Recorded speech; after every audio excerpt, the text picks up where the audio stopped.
जय hospital आता doctor अफसर शेख यांच्या मार्गदर्शनाखाली 6 मार्च पासून सुरू 24 तास वैद्यकीय सेवा, casualty, ICU, OT, general ward, special deluxe room, lab, x ray सह अन्य सुविधा उपलब्ध।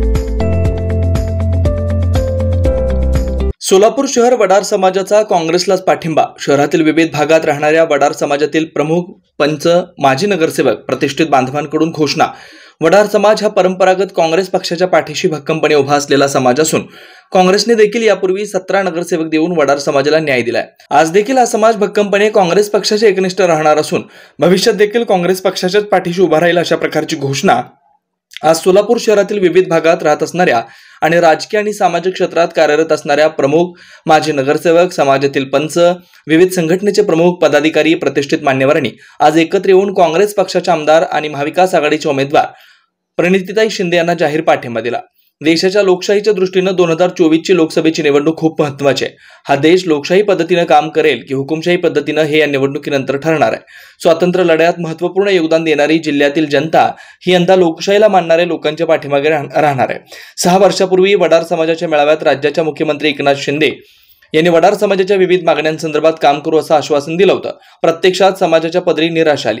सोलापूर जिल्ह्यात वडार समाज बांधवांच्या न्याय हक्कासाठी काम करणाऱ्या संघटना आणि पदाधिकाऱ्यांची बैठक नुकतीच पार पडली। या बैठकीत सर्व पदाधिकाऱ्यांनी महाविकास आघाडीचे उमेदवार काँग्रेसच्या प्रदेश कार्याध्यक्ष आमदार प्रणितीताई शिंदे यांना पाठिंबा देण्याचा निर्णय घेतलाय। आमदार प्रणिती शिंदे यांनी आजवर वडार समाज बांधवांच्या न्याय हक्काच्या मागण्यांचा पाठपुरावा केलाय। शासन दरबारी या मागण्या मांडल्या। समाज बांधवांचे दगड खाणीचे विषय असो, रॉयल्टीचे विषय असो, यातील शासन दरबारी निर्माण करण्यात आलेल्या अडचणी दूर करण्याचे काम आमदार प्रणिती शिंदे यांच्या माध्यमातून झालंय। त्यामुळे आम्ही समस्त समाज बांधवांनी आमदार प्रणितीताई शिंदे यांच्या सोबत जाण्याचा निर्णय घेतलाय। मुख्यमंत्री एकनाथ शिंदे, उपमुख्यमंत्री देवेंद्र फडणवीस यांच्या सरकारनं वडार समाजाच्या आरक्षणाचा प्रश्न मार्गी लावू असं आश्वासन दिलं होतं।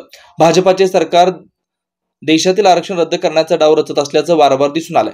भाजप सोबत जाऊन समाजाची घोर फसवणूक होणार आहे। समाजातील तळागाळात काम करणाऱ्या तरुण तरुणींचे शिक्षणाचे, आरोग्याचे, उच्च शिक्षणाचे, आरक्षणाचे प्रश्न असेच प्रलंबित राहणार आहेत। या प्रश्नांना वाचा फोडण्याचे काम आमदार प्रणिती शिंदे यांच्या माध्यमातून होईल असा आमचा विश्वास आहे। आज सोलापूर शहरातील आमच्या विविध भागात राहणारे प्रमुख मान्यवर, माजी नगरसेवक, पंच कमिटी सदस्य, महाराष्ट्र राज्याचे आमचे संघटनेचे अध्यक्ष पवार साहेब आणि सगळे आमचे प्रमुख मान्यवर मंडळी वडार समाजातील सगळ्यांनी एकत्रित येऊन सगळ्यांनी असा निर्णय घेतला की येणाऱ्या निवडणुकीमध्ये महाविकास आघाडीचे आमचे उमेदवार माननीय आमदार प्रणितीताई शिंदे यांना बिनशर्त आम्ही वडार समाजाकडून पाठिंबा देत आहोत। पाठिंबा देण्याचं प्रमुख कारण आहे की प्रणितीताईंनी मागच्या 15 वर्षात केलेलं काम, सामान्यातल्या सामान्य प्रश्नांना विधानसभेत उठवलेला आवाज आणि आम्हाला येणाऱ्या काळात विश्वास आहे की आमच्या समाजाच्या ज्या प्रमुख मागण्या आहेत, ज्या मागच्या 10 वर्षांपासून प्रलंबित आहेत, त्यांना न्याय देण्याचं काम माननीय आमदार प्रणितीताई शिंदे करतील आणि येणाऱ्या काळात वडार समाजाला न्याय द्यायचं काम ते करतील। याच एक हेतूने आणि अपेक्षेने सोलापूर जिल्हा आणि महाराष्ट्र राज्य तून वडार समाजाच्या विविध संघटना आणि पदाधिकाऱ्यांच्या माध्यमातून आम्ही महाविकास आघाडी पाठिंबा जाहीर करत आहोत। सदर बैठकीत महाराष्ट्र प्रदेशचे प्रदेश प्रतिनिधी सीए सुशील बंदपट्टे, माजी नगरसेवक दत्तू अण्णा बंदपट्टे, माजी नगरसेविका महादेवी अलकुंटे, मनोहर मुदळकर, विष्णू मुदळकर, डॅडी दुर्लेकर, गजेंद्र निंबाळकर, भारत निंबाळकर, गोपी मुदगल, परशुराम आनंदकर, सिद्धू आनंदकर, ताम्मा भरले, भीमराव धोत्रे, राजाभाऊ कलकेरी, सुरेश धोत्रे महाराज, अशोक यामपुरे, रवी अलकुंटे, दत्ता विटकर, प्रदीप भरले, हेमंत कुमार निंबोळी, अंजलीताई मंगोडेकर, अविराज आनंदकर, मोहन विटकर, राजू चौगले, महेश अलकुंटे, श्रीनिवास यंपुरे, बंटी यंपुरे, सुशील कन्नुरे, सुशील कंदलगावकर, संजय यंपुरे, गोपाळ पात्रूट, सदाशिव मुद्दे, पुनाजी भांडेकर, भीमाशंकर बंदपट्टे, संतोष इरकल, बंटी पवार, दत्तू अलकुंटे, समस्त वडार समाज बांधव उपस्थित होते।